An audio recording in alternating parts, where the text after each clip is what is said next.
السلام عليكم ورحمة الله وبركاته، يا رب تكونوا بخير.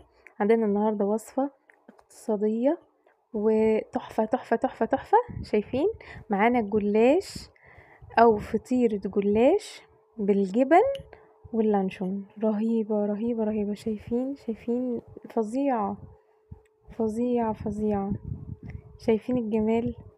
انا هوريكم دلوقتي صينية عملاقة ومليانة حشوة وحشوة اقتصادية والصينية دي كلها اللي هوريها لكم من لفة واحدة من الجلاش، فظيعة.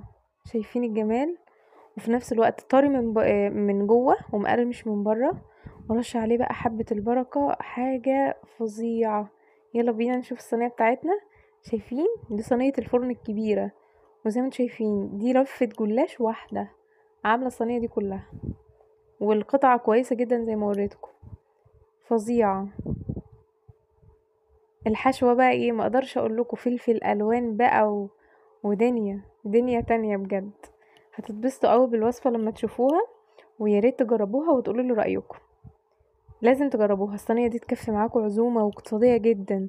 ده لو عندك عزومة من 6 7 افراد، الصينية دي هترمي معاكي، فظيعة فظيعة فظيعة. يعني كفاية ريحتها اللي كانت قلب البيت. لازم تشوفوها. الوصفة كاملة موجودة على قناتي على اليوتيوب، يوميات زينب رفاعي. يا ريت تجربوها وتقولوا لي رأيكم.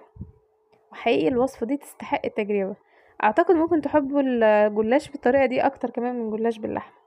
جربوها وقولوا لي رأيكم. شكرا لوقتكم، باي.